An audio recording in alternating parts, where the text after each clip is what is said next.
All right, friends. Hello again. Lee McCroskey here, and I'm excited about spending more time with you today. You're all ready to go. You've got notes out, you've got pens ready.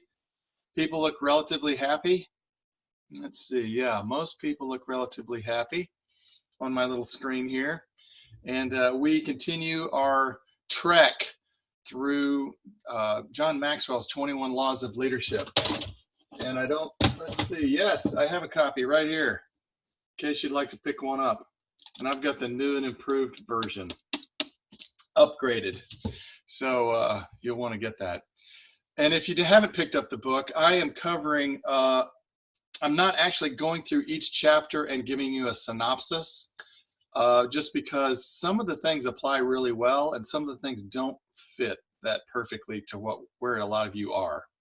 Today's an example of that. We are covering the law of empowerment. The law of empowerment. And John Maxwell, there's two ways we can do this. I'm going to take it a little different turn than what Maxwell says, but let me tell you what Maxwell's all about. He says that only secure leaders can give their power away. Only secure leaders can give their power away. Now, some of you you're not managing or coaching anybody. You don't have anyone reporting to you, so it's difficult to talk about the law of empowerment and giving power to people. So I'm going to take this in a different direction. His examples from the book involve managers who have a lot of people reporting to them. They have power, and some people are there. If you've ever studied management theory, you've got theory X and theory Y. And theory X is sort of like position power. Like I have a title, I have a position, you're reporting to me, and I'm not going to really share any of my power with you because that would threaten me. Theory Y is a little bit more people power. That's where the coach, the manager, the boss can not necessarily give away power, which is just an easy way to say it, but allow people to use the gifts that they've been given. Let them think for themselves, let them make decisions, let them create their own reality at work. That's the empowerment angle that Maxwell takes. Okay, so rather than go down that, because some of you are sitting there with pens ready going, I have absolutely no one I can empower here at work because I'm a salesperson, or I book people all day long, and I don't have anybody that I can do a handoff to. So we're not going to go that direction. We're going to talk about 8 little things you can do to empower yourself. How about that? I mean, forget the bosses, forget the folks, the upper echelon. Let's just talk about what you can do for yourself to empower yourself. All right. And I need to tell you about this. If we're talking about empowerment, you need to rate yourself in your area of self-worth. Like, how do you feel? How confident do you feel about yourself? Because if you, again, I always like 1 to 10 scales. If you're not a 10 in self-worth, if you don't have a healthy self-esteem, if you're giving yourself a 1 or a 2, when you do get in a leadership position of power and you can hand off some of your power, as it were, to the people under you, it's going to be a tough law. The law of empowerment will not work well with you because you've got to feel good about yourself, have confidence in yourself to be able to give that away. What happens is that people who don't have a high self-worth, they tend to hoard that power and lord it over the people that report to them. And it's sort of what I would call a command and control approach, which is I give the orders, you follow them, don't ask questions, shut up and do your job, which is not what we want to do. I don't think that's what we're about here at LGFG. So anyway, we've got to think about self-worth as a foundation for this law. But let me go through 7 or 8 things you can do to empower yourself. Let's talk about number 1, reframe. Now that's a word you may not have heard, reframe. Your ability to reframe. If you've ever studied NLP, neuro-linguistic programming, which I have some background in, they talk about reframing situations. Okay, and I have a friend who is well aware of NLP stuff, who got stuck in some really bad traffic. How many of you have been stuck in bad traffic before? Or you've had a really bad day This is your chance to participate. Look, yeah, look at you. Everybody's participating. All right. I mean, Nashville, where I live, we are bringing on over 2 million people in the next few years. I mean, everyone is moving here. And the structure of the highways in our city is not built for that many people that are all moving here. So, as you can imagine, traffic gets really bad. So, friend of mine, there was just this horrible crash on 65, and she was going to be late for work. And here's how this reframe thing works. Instead of asking yourself what most people ask, why is this happening to me? I'm going to be late. We've all done that, right? Why is this happening to me? She chose to avoid all that agitation, and instead she picked a more empowering question, right? So here, listen to the difference. She asked herself, why is this happening for me? Which is kind of weird. Why is it happening for me? So changing that one phrase, why is it happening to me? I'm a victim. Instead, why is it happening for me? She said that kind of quieted her mind. And instead of feeling really anxious, she let herself relax for the rest of this slow drive. Okay, that's reframing. So during challenging moments, like I'm using the traffic example today, if you can focus on what you gain from the experience rather than what you lose, you get less reactive and more proactive. So our mindset can instantly change from negative to positive, and if you reframe the situation. I know when we were training people at Southwestern, and they were out, this was the book selling business, we taught them to think of 3 positive things if there's ever a negative situation they got in. So if they had a problem, a setback, a frustration, they were sort of mentally trained to think of 3 positive outcomes for that. So I really like that, changing one preposition to why is this happening to me, to why is this happening for me? Now there's a reason behind this. How can I use this? That's powerful. And I know Emma would like that. Okay, next, number 2. Another way to empower yourself is to do nothing. So write that down. Do nothing for 10 minutes each day. Be with yourself. In other words, if you're thinking, what would I do if I were just with myself? Oh no, you just chill. You take a time out to be alone. You can disconnect from roommates, all the voices around you, your husband, your wife, your life partner, your in-laws that are living with you, whatever. You get so busy listening to other people's feelings and wants and needs. It's really good to take care of yourself sometimes. So just do nothing. You have some chill time. So it doesn't matter what you do. I mean, some of you meditate, some of you maybe take a walk, some of you pray. That's all good, but just take a few minutes to do nothing. Good way to empower yourself each day. Number 3, focus on others. And you're like, what? How can that be self-empowering? Focusing on others? Yeah, well, here's a great way to get depressed. And this is why people stay depressed. I'm going to tell you this. They're focusing on themselves all the time, on their problems, on their worries, on their anxieties. That's completely disempowering. So people do better if they focus on other people. So I'd say take a moment each day to think about what you've done to make other people feel better, even if it's something really simple, like you send a text of encouragement to one of your fellow LGFGers during the day. Just a little text. Just send it to them, encouragement. And they're like, oh, that's right. They look at their phone. They say, I am a winner. Thank you. That doesn't take long. Now, that doesn't mean then you go to social media and start getting distracted. No, you need to go out and float and do all those good, positive things. But focusing on somebody else is a great way to stay connected to the world. I heard someone say, when you get all wrapped up in yourself, you make a pretty small package. Think about that. That's true. So focus on others. It makes your life a lot more empowering and enriching. Number 4, This was kind of different. I stole this. Use your imagination. Okay. What do I mean by that? Use your imagination. Dr. Simon Rigo, who's the director of psychology at Einstein College of Medicine, which must make him smart, that's in New York City, says you can simply use your imagination to boost your confidence. So here's how you do it. He says, think of somebody that you admire for their self-confidence or their ability to do something well, and imagine being that person in situations when you want more self-confidence. So here's a useful thought.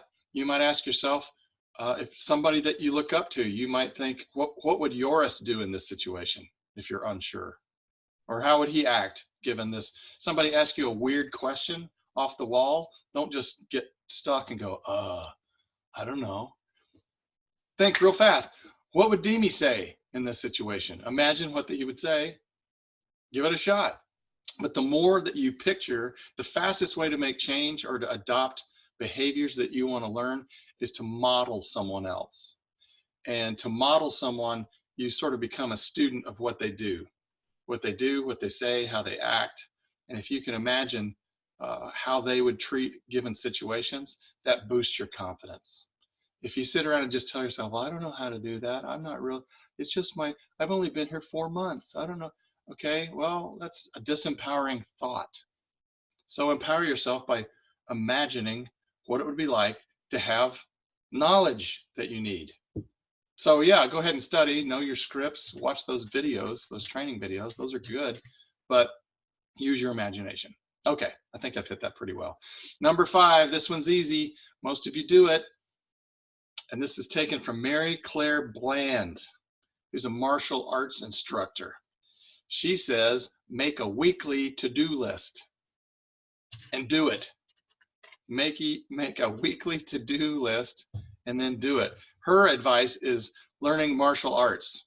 She says that's the number 1 piece of advice would be, that's a great best system for self-empowerment, because what it does is it harnesses the concept that the best way to boost confidence is to set a goal and achieve it.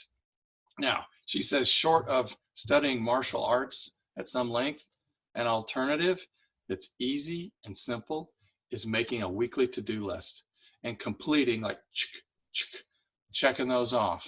And when you do, that is an empowering feeling. How many of you have made a to-do list for the week, and at the end of the week you looked at it and it was all done? Huh? No one's raising their hand. Okay, well, this is a great idea for you then. You should do that. When you look at that list, I know my wife is a master list maker. She is out of control with her lists, and she does it on paper. I should have brought one and showed it to you. It's just got hundreds of things that she has to do each week. She runs all the walk-in clinics for Vanderbilt Health Services, all these. She's a doctor. Anyway, so she's like marking off all of her administrative tasks as she goes. She actually gets excited when she draws a pencil. She's like, yes. So, and it's kind of weird because, I mean, it feels good to get your task done, but she gets excited. So anyway, make a weekly to-do list and do it. That builds your self-esteem, and that builds your confidence and your power. Okay, got a few more here real quick. Number 6, this one's different. Hadn't heard of this. It's an easy strategy. You can all do this today.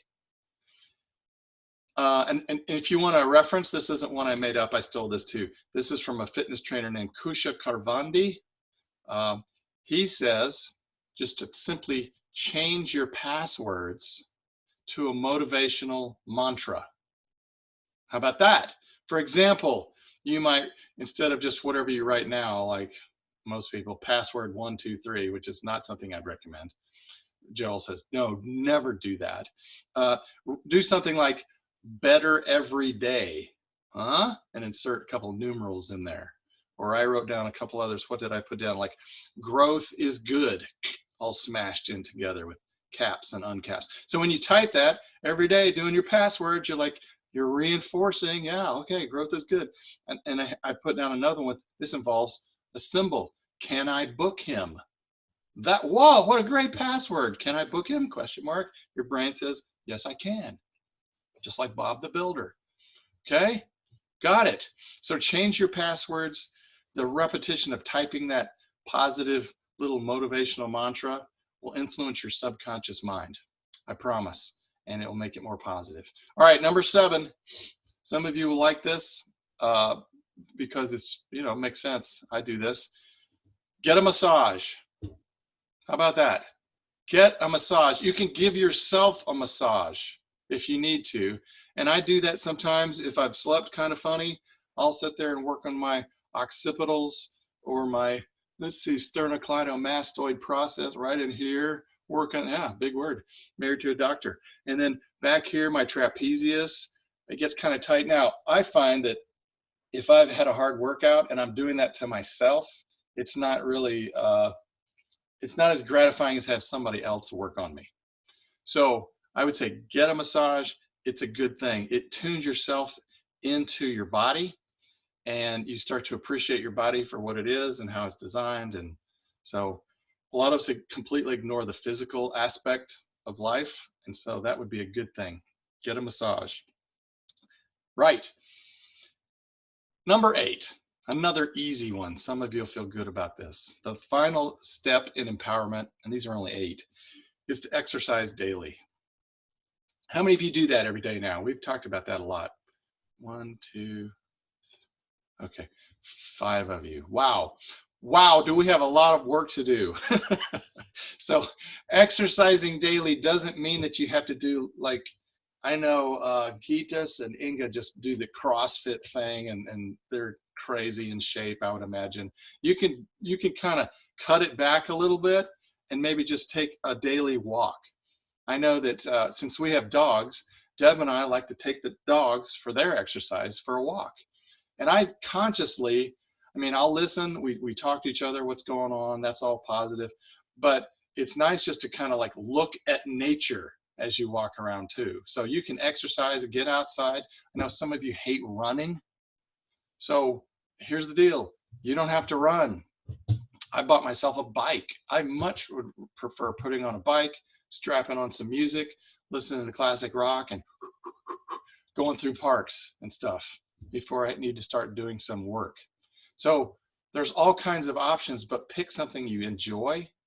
Monday, Wednesday, and Friday, we do this call at this given time because I just finish in the pool. I swim for a couple miles. So if that's not some of you are like, yeah, that makes sense. I love fitness. Others of you are like, yeah, I've always hated working out. Then do something simple like a bike ride or a daily walk. So here's the proof. Dr. Jennifer Burns from Phoenix, Arizona at the Benetra Center says that exercise helps raise your good endorphins naturally. How many of you had a workout and you just kind of felt better after, not that it was over, but your endorphins, that hormone was secreted and you're like, yeah, I actually like my life. You should try it sometime, because the alternative, which is, and I've done this, sitting there watching football and eating chips for 9 hours straight, you can feel like a slug. It doesn't release the right amount of, there are no endorphins released when you're sitting having chips and soda. So anyway, all that boosts confidence when you exercise, and I would do it daily. All right. So it takes how long? So you don't have to do all 8 of these. These are little things.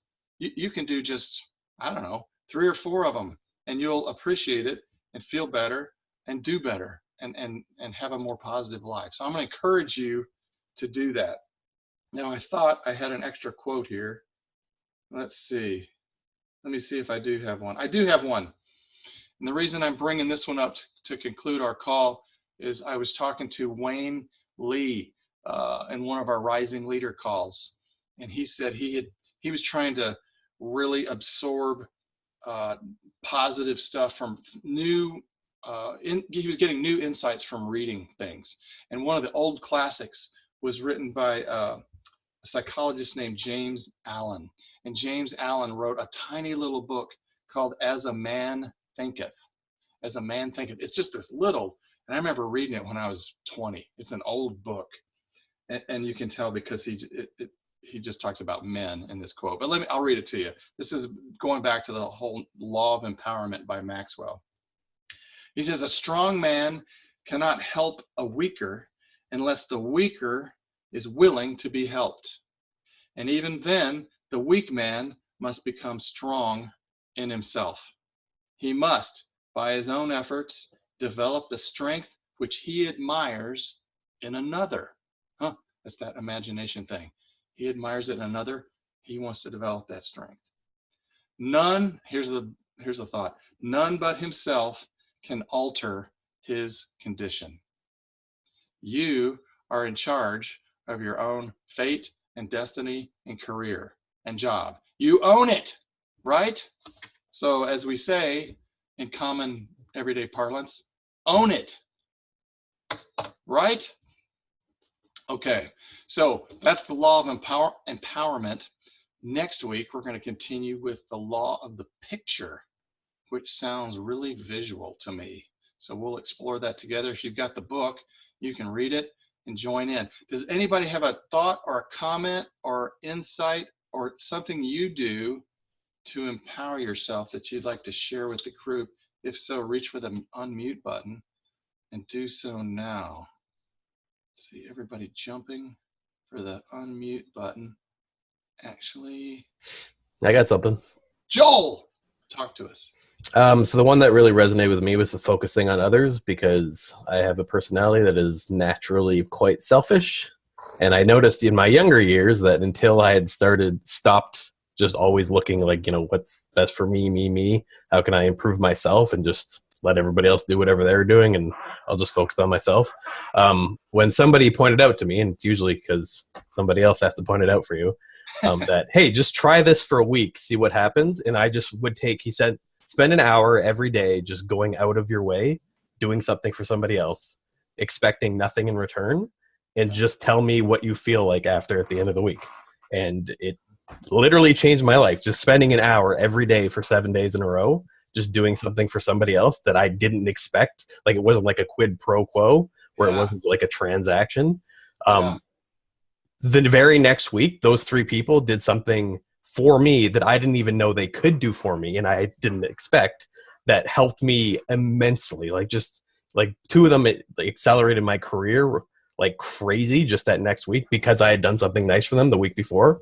I didn't expect anything. I just did it because I was trying this thing. But anyway, it really, really helped. So if you're somebody that's naturally selfish, which I think a lot of people are, yes, I definitely am, that helping others it doesn't seem to make any sense, but it gives you so much confidence, because you just feel good, and you get the endorphin rush and all that good stuff. Like, it just builds your confidence by helping other people, makes you feel more competent. Absolutely. That's huge. I appreciate you sharing that. I mean, that can even be with clients. What, and that's kind of transactional, but what is something I can bring to the meeting if I know them a little bit, like an article or something. If you got to know them a little bit, what can you bring to them that they'll know that you appreciate them as a person? And you don't expect, okay, now he's going to buy. Yeah, that's not the idea. It's just like you're practicing a random act of kindness, because that's a good thing, and it does come back to you. There's a positive boomerang on all that stuff. So I say amen to what Joel says. Okay, so there's 8 little things you can do to empower yourself, and we will venture onwards next time. So thanks for tuning in. You guys have a great week. Bye.